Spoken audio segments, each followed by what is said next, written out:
At least she'll be dead before our first anniversary. 8 words. That's all it took. 8 words on a phone screen that wasn't mine, in a conversation I was never meant to see. She was talking about me, the woman who was supposed to become my daughter-in-law in 3 days, the woman I'd welcomed with open arms, defended against doubters, and genuinely loved. She was counting down the years until my death, like it was a prison sentence almost over. And the worst part? When I saw those words, my first instinct wasn't rage, it was doubt. Should I tell my son? Should I ruin his wedding? Should I keep quiet and let him marry a woman who literally wished me dead? I stood in that moment, phone in my shaking hands, and almost chose silence. I almost let my only child marry a monster because I was afraid of being called a jealous mother-in-law. Almost. But I didn't. My name is Eleanor. I'm 72 years old, and I've lived in Vermont my entire life. I raised my son Daniel as a single mother after my husband died when Daniel was just 8. It was hard, but we made it work. We were a team, and watching him grow into a successful, kind man became my greatest pride. So when he called me 2 years ago, his voice full of excitement, telling me he'd met someone special, my heart soared. I was ready to love whoever made my son happy. Her name was Vanessa. 28 years old, beautiful, polished, ambitious. She worked in marketing for a tech company in Boston. Daniel, who was 35 and a civil engineer, had met her at a professional conference. He was absolutely smitten. I'll never forget the first time he brought her to Vermont to meet me. It was a crisp October weekend. I'd prepared Daniel's favorite pot roast and apple pie. I'd cleaned the house until it sparkled. I'd even put fresh flowers from my garden in the guest room. I wanted everything to be perfect. When they arrived, Vanessa stepped out of the car wearing designer clothes and heels, completely inappropriate for my gravel driveway. But she smiled, and it was dazzling. "Mrs. Patterson, it's so wonderful to finally meet you," she said, embracing me in a cloud of expensive perfume. "Daniel talks about you constantly. I feel like I already know you." I liked her immediately. Or rather, I wanted to like her, and so I did. That's how it works sometimes, isn't it? We decide to see the good because we want it to be there so badly. That weekend, Vanessa said all the right things. She complimented my pot roast, asking for the recipe. She admired my garden and asked questions about growing tomatoes in Vermont's climate. She looked through old photo albums with genuine seeming interest, laughing at pictures of Daniel as a gap-toothed 7-year-old. She asked about my late husband, and when I got emotional talking about him, she squeezed my hand. "You raised an incredible man," she told me Sunday morning over coffee. "He's everything I've ever wanted. Kind, stable, thoughtful. You should be so proud." I was proud, and I was grateful. Grateful that Daniel had found someone who saw his worth, who appreciated him. When they left that Sunday afternoon, Daniel pulled me aside. "She likes you, Mom. She really does." "I like her too, sweetheart." And I meant it. I called my sister Margaret in California that night and gushed about Daniel's girlfriend. "She's perfect for him, Marg. Smart, beautiful, and she was so sweet to me. I think she might be the one." Over the next several months, I saw Vanessa regularly. Daniel had moved to Boston to be closer to her, which stung more than I wanted to admit, but I understood. They visited Vermont once a month, and I made the drive to Boston every 6 weeks or so. Vanessa was always pleasant, always polite. She remembered little details about conversations we'd had. She'd text me pictures of things that reminded her of me. She'd send me articles about gardening. But there were small moments that gave me pause. Tiny fractures in the perfect picture, like the time I mentioned feeling tired after our walk through Boston Common, and I caught a flicker of something in her expression before she rearranged her face into concern. Or when Daniel talked about his childhood camping trips with me, and she looked almost bored, irritated even. But I pushed these observations away. I was being oversensitive. I was being one of those mothers who couldn't let go. Daniel was happy. That's what mattered. Last April, Daniel proposed. They came to Vermont to tell me in person. I cried tears of joy and hugged them both. Vanessa showed me her ring, a stunning 2-carat diamond that must have cost Daniel months of salary. She seemed thrilled, and why wouldn't she be? my son, was a catch. "I want you to be heavily involved in the wedding planning," Vanessa told me that day. "You're going to be my mother now, too." Those words melted my heart. I'd lost my own mother 5 years earlier, and the thought of having a daughter, even a daughter-in-law, filled a void I'd been trying to ignore. And true to her word, Vanessa included me. We went dress shopping together in Boston. She asked my opinion on flowers, on venues, on catering menus. I felt valued. I felt loved. I felt like I was gaining the daughter I'd never had. The wedding was scheduled for September 14th, a Saturday evening ceremony at a beautiful inn in the Berkshires, followed by a reception for 150 guests. Vanessa wanted elegance without being stuffy, she said. I helped where I could, though I'll admit most of the details were beyond my budget to contribute to financially. Vanessa's parents, who were wealthy real estate developers from Connecticut, were paying for most of it. I met them a few times, Gerald and Patricia Monroe. They were pleasant enough, though I always felt like they were sizing me up and finding me wanting. Patricia had this way of looking at my clothes, my car, my hands, that made me feel small, but they were civil, and they seemed to approve of Daniel, so I didn't let it bother me too much. About 2 months before the wedding, I noticed changes in how Vanessa treated me. Small things at first. She'd take longer to return my calls. When we did talk, she seemed distracted. When I offered suggestions for the wedding, she'd smile tightly and say, "Thanks, Eleanor, but we've got it handled." I told myself she was just stressed. Wedding planning is overwhelming, and Vanessa had a demanding job on top of it. I didn't take it personally. Then came the bridesmaid dress incident. Vanessa had asked me to be part of the wedding party. Not a bridesmaid exactly, but she'd ordered a special dress for me to wear, coordinating with her color scheme of dusty rose and champagne. When the dress arrived at my house, I tried it on and called her immediately.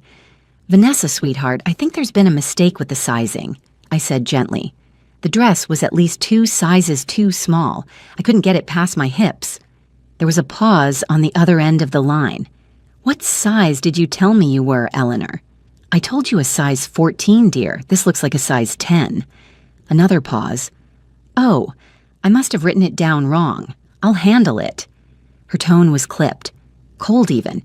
I felt embarrassed, as if my body size was somehow an inconvenience to her, but I pushed the feeling away.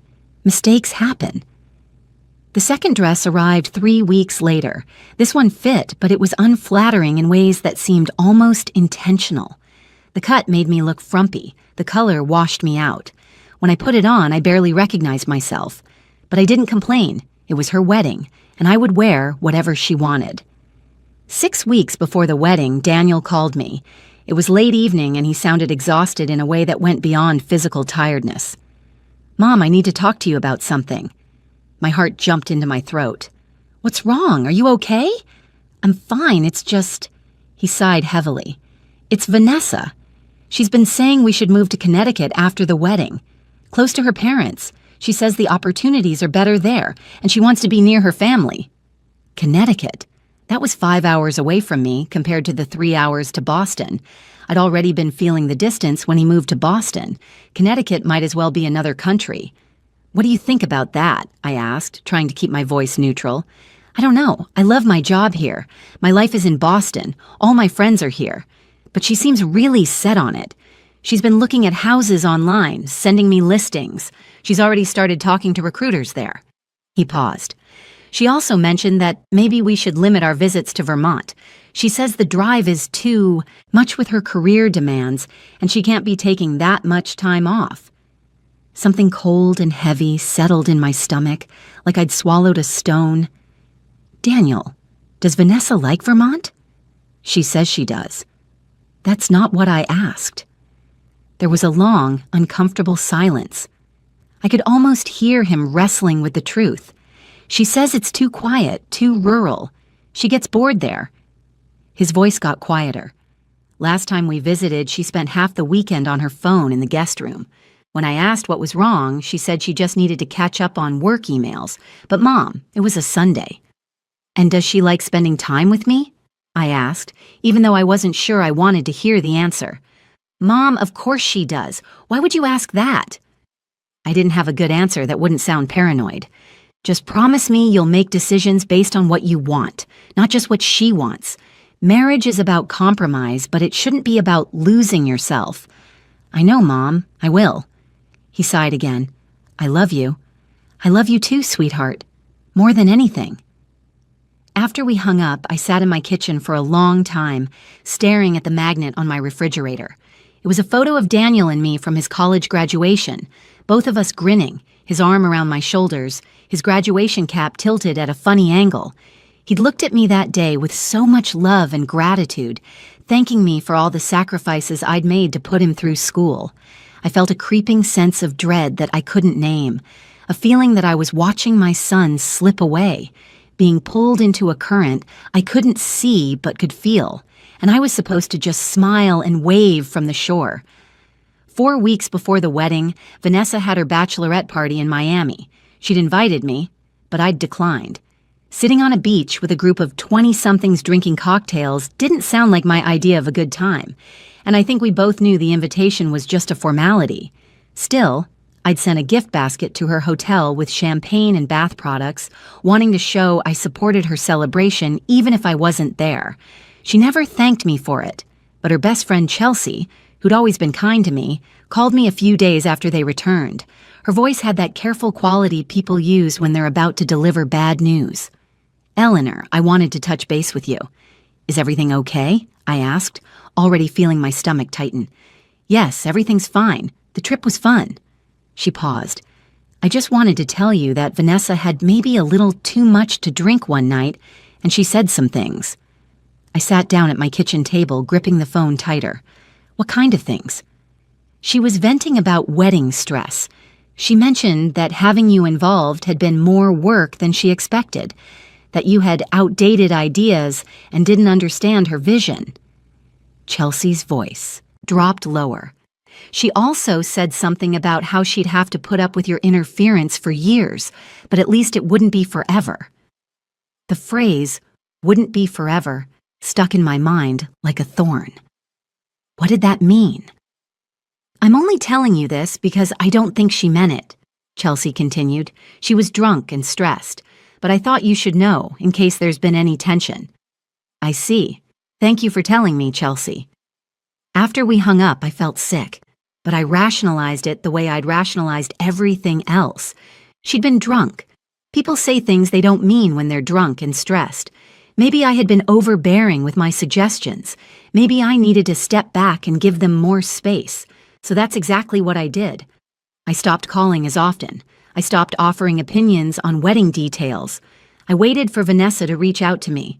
She rarely did, and when she did, her texts were brief and perfunctory. Everything's fine. Don't worry about anything. Looking back now, I can see how deliberately she was creating distance, testing to see if Daniel would notice, training him to accept my absence. The week before the wedding was a whirlwind. Out-of-town guests were arriving, final fittings, final confirmations, final everything. Daniel and Vanessa had decided to do things traditionally, staying in separate places the night before the wedding. Daniel would stay with me at my house in Vermont, and Vanessa would stay at the inn in the Berkshires with her bridesmaids. I drove down to Boston on Monday to help with last-minute preparations. Vanessa was staying at Daniel's apartment, using it as her base for the week. When I arrived, she greeted me at the door. "Eleanor, come in, come in." She seemed genuinely happy to see me, which relieved some of my anxiety. We spent the afternoon running errands together. She was pleasant, chatty even, telling me about the honeymoon they'd planned to St. Lucia. I started to feel foolish for all my worries. This was just pre-wedding jitters on everyone's part. That evening, Vanessa's phone rang while she was in the shower. It was sitting on the kitchen counter where we'd been having tea. I wasn't trying to snoop, I swear, but I glanced at it automatically when it lit up, the way you do. The name on the screen said Chelsea. The preview of the text message showed beneath it. "Babe, I know you're stressed, but you need to chill. She's just his mom. You only have to deal with her for like another 10, 15 years max Lowell." I froze. My brain tried to make sense of what I was reading. Another 10 to 15 years? Why would that time frame matter? Why would Vanessa need to deal with me? And then it hit me. The average life expectancy for a woman in America is around 80. I was 72. 10 to 15 years was how long I had left, statistically speaking. They were counting down the years until I died. My hand shook as I picked up the phone. I shouldn't have. I knew I shouldn't have, but I couldn't stop myself. I swiped up, and because Vanessa's phone wasn't locked at that moment, it opened to her text conversation with Chelsea. I started scrolling. My heart pounded so hard I thought I might be having a heart attack. Chelsea: "How's the final week going?" Vanessa: "Exhausting. Eleanor has been up my ass all day." Chelsea: "Is she still coming to everything?" Vanessa: "Unfortunately, but whatever. At least she'll be dead before our first anniversary." I read it 3 times, 4 times, 5 times. The words didn't change. My hands went numb. You know that feeling when something is so shocking your body just stops working, right? My fingers felt thick and clumsy, but I couldn't stop scrolling. I had to know how deep this went. At least she'll be dead before our first anniversary. Those 8 words kept burning in my mind while I went back further in their conversation, weeks and weeks of messages. Vanessa: "I'm so sick of pretending to care about her boring stories." Chelsea: "Just a few more weeks." Vanessa: I know. Once we're married, I can drop the act. Daniel will choose me over her. He always does." Chelsea: "What if she lives longer than you think?" Vanessa: "My grandmother died at 74. Eleanor's already 72 and she has high blood pressure. Nature will take care of it." There was more. So much more. Jokes about my clothes, my house, my provincial life in Vermont. Comments about how I was clingy and needy. Plans for how Vanessa would slowly push Daniel away from me after the wedding. How she'd make it seem like I was the problem, that I couldn't accept their marriage, that I was jealous of their happiness. It was all there. Every smile had been fake. Every compliment had been a lie. Every moment I'd thought we were bonding, she'd been counting down the days until my death. I heard the shower turn off. My hands were shaking so badly I could barely hold the phone steady, but I knew what I had to do. I opened my own phone with trembling fingers and started taking photos. Screen after screen, I captured every word of poison, every casual cruelty, every calculation. Click, click, click. The evidence that would either save my son or cost me everything. By the time Vanessa came out of the bathroom in her towel, I had it all. She saw me standing there with her phone in my hand and her face drained of color. "Eleanor, I set her phone down on the counter, very carefully, very deliberately. When I looked at her, I saw her clearly for the first time. Not the woman I'd wanted her to be, the woman she actually was. I set her phone down on the counter very carefully. When I spoke, my voice didn't sound like my own.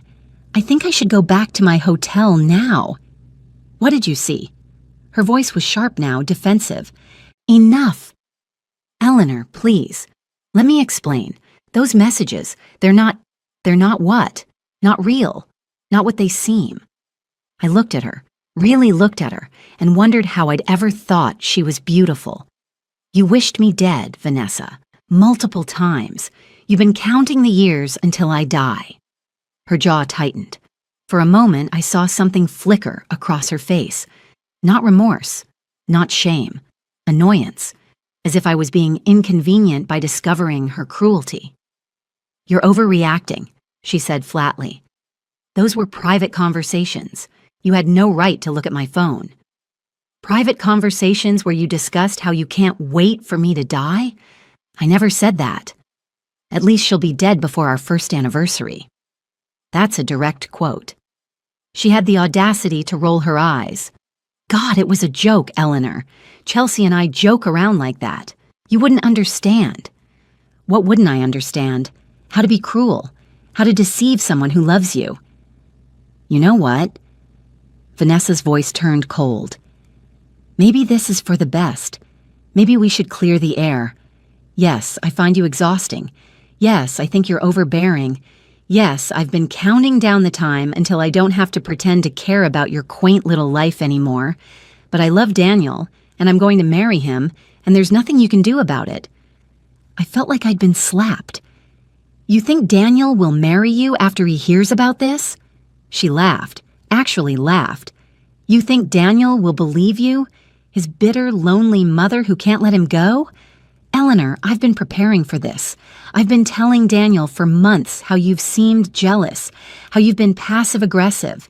If you go to him with this, I'll tell him you faked those screenshots because you can't stand to see him happy, and he'll believe me. He always believes me." The confidence in her voice terrified me because part of me wondered if she was right. Would Daniel believe me? I was his mother, yes, but Vanessa was the woman he loved. People believe what they want to believe. "Get out of my apartment," Vanessa said, "and think very carefully about what you do next. Because if you try to ruin my wedding, I'll make sure Daniel never speaks to you again." I don't remember driving back to my hotel. One minute, I was standing in that apartment. The next, I was sitting on the edge of my hotel bed, staring at the wall. Then the tears came. Not gentle crying, but the kind of sobbing that makes you feel like you're breaking apart from the inside. I'd been so blind.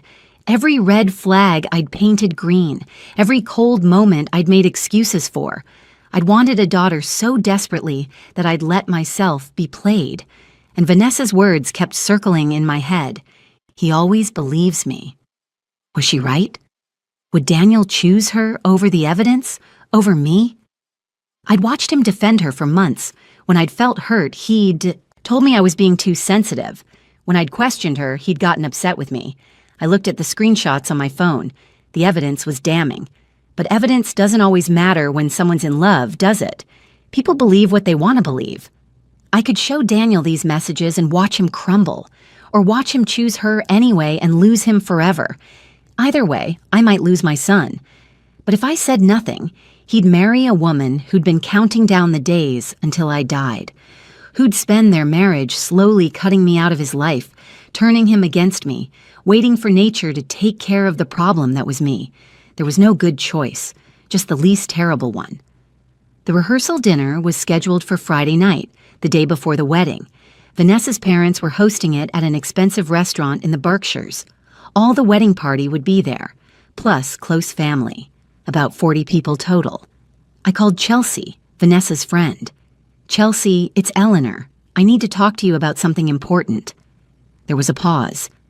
"If this is about those texts, Vanessa already told me you saw them. Eleanor, I'm sorry, but that was a private conversation." "Chelsea, I need you to be honest with me. Do you really think Vanessa loves Daniel?" Silence. Then quietly, "I think Vanessa loves what Daniel represents, stability, a good man who will give her a comfortable life." "But does she love him?" Another pause. "I don't know." "If you're really her friend, you'll let this play out. Don't warn her that I'm going to show Daniel those messages." "Eleanor, I can't—" "Chelsea, you called me after the bachelorette party because some part of you felt guilty about how Vanessa talks about me. That same part of you knows what I'm doing is right." I heard her sigh. "When are you going to tell him?" "The rehearsal dinner, Friday night.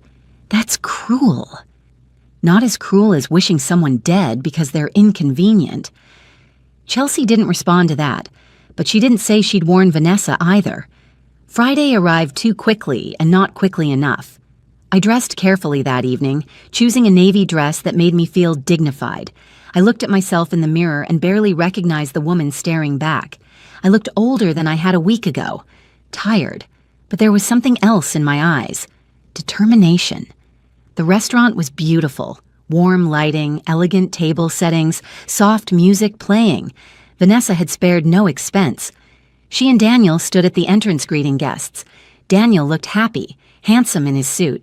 Vanessa was radiant in a white cocktail dress, playing the role of the blushing bride-to-be perfectly. When I walked in, Daniel hugged me tightly. "Mom, I'm so glad you're here." I held on to him for an extra moment, breathing in his familiar scent.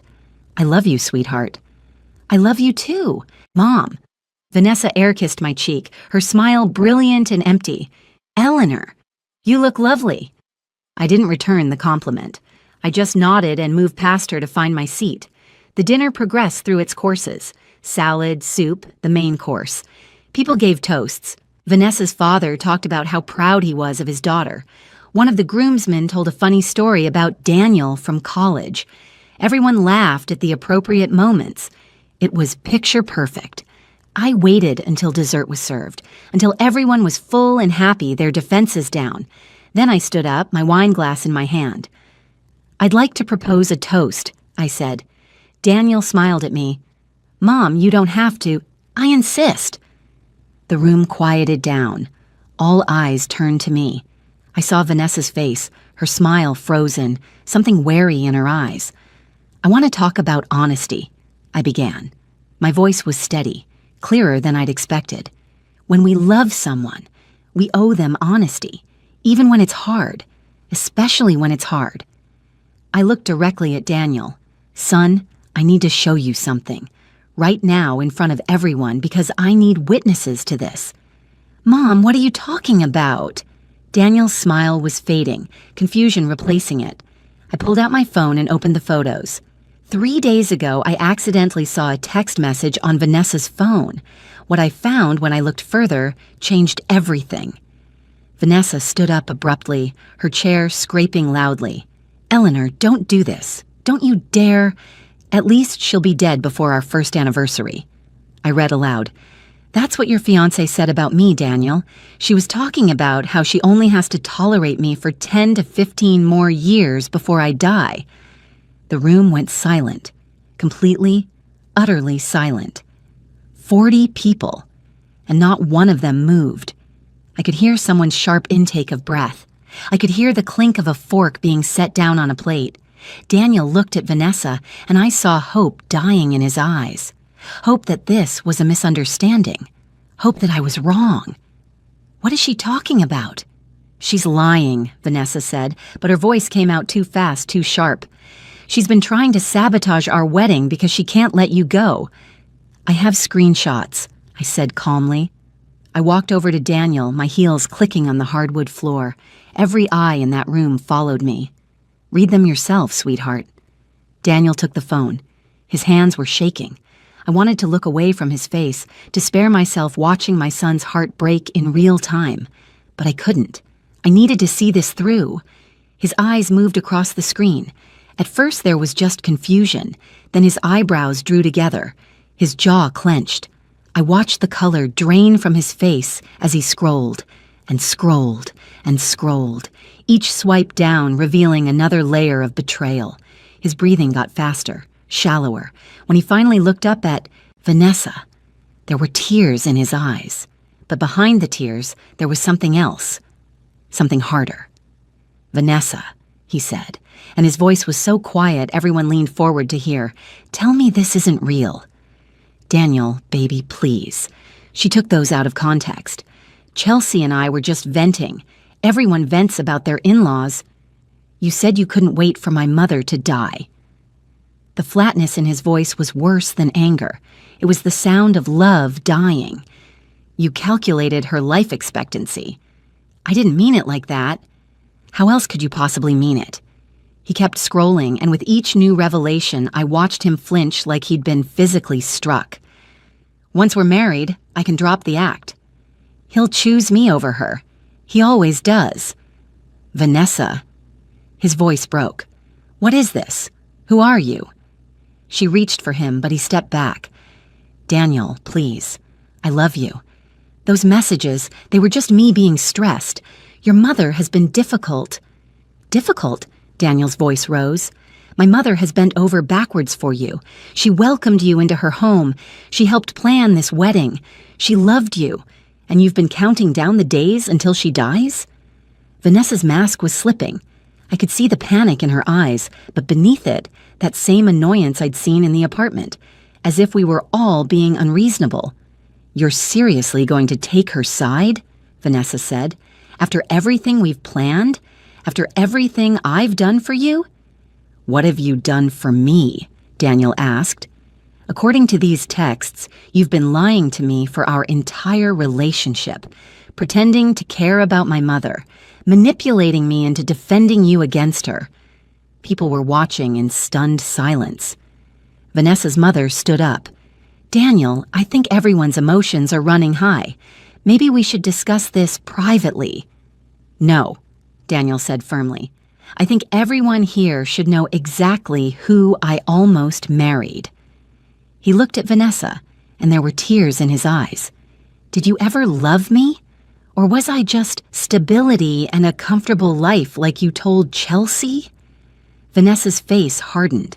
Something shifted in her posture, in the set of her jaw. The mask didn't just slip, it shattered like glass, and what was underneath was cold and ugly. When she spoke, her voice had lost all its sweetness, all its practiced warmth. You know what? Fine. You want the truth? She looked around at the shocked faces. Your mother is provincial and boring. That quaint little house in Vermont, that simple little life, those endless stories about your childhood that no one wants to hear. I've been pretending to care for 2 years. 2 years of smiling through her mediocrity. And yes, I'm tired of it. Yes, I'll be relieved when she's gone, and I don't have to fake interest in her pathetic existence anymore. Someone gasped. I think it was one of the bridesmaids. Vanessa didn't even notice. She was on a roll now, all her venom pouring out. And yes, Daniel, I chose you because you're safe, because you're predictable and steady, and you'd give me a comfortable life. You're not exciting. You're not passionate, but you're reliable. And sometimes that's worth more than love. She said the word love like it disgusted her. Love is for people who can't afford to be practical. The words hung in the air like poison. Daniel looked at her as if seeing her for the first time. Maybe he was. Get out, he said quietly. What? Get out of this restaurant. The wedding is off. We're done. Vanessa's eyes went wide. You can't be serious. Daniel, we can work through this. Get out. His voice was louder now, carrying a note of finality. For a moment, I thought Vanessa might argue more. But something in Daniel's face must have told her it was over. She grabbed her purse, looked around the room at all the stunned faces, and then locked eyes with me. This is your fault, she hissed. You bitter old woman, you couldn't stand to see him happy. I stopped you from ruining my son's life, I said calmly. That's what mothers do. Vanessa stormed out, her heels clicking sharply against the floor. Her parents rushed after her, her mother throwing me a venomous glare. The room remained silent for a beat, then 2. Then Daniel turned to the gathered guests. I'm sorry, he said, his voice breaking. There's not going to be a wedding tomorrow. Thank you all for coming, and I'm sorry for wasting your time. He walked out of the restaurant, and I followed him. I found Daniel outside on a bench, head in his hands. I sat beside him and wrapped my arm around his shoulders. He leaned into me and cried like he hadn't cried since he was a child. I'm so sorry, Mom, for all the times I defended her, for making you feel like you were the problem. You couldn't have known. She was very convincing. I almost married someone who wanted you dead. But you didn't. You're here with me. That's what matters. We sat there as the September evening cooled around us, Daniel in my arms the way he used to be when the world felt too big and scary. Eventually, his tears slowed. He straightened up, wiping his face. The wedding's tomorrow. Everyone's here. I've lost thousands in deposits. Money comes back. You don't get your life back once you've wasted it on the wrong person. He hugged me tight. I don't know what I'd do without you. You'll never have to find out. 3 months later, Daniel moved back to Vermont. He's healing, taking his time, learning to trust again. We have dinner twice a week, and sometimes he still gets this sad look in his eyes, but it's getting better. As for Vanessa, last I heard, she's in New York dating a hedge fund manager. I hope she never tells him she can't wait for his mother to die. Me? I'm still here in my simple Vermont house, living my provincial life, and those 8 words that were supposed to be a countdown to my irrelevance became the truth that set my son free. I think about them sometimes. At least she'll be dead before our first anniversary. She was wrong. I'm not going anywhere.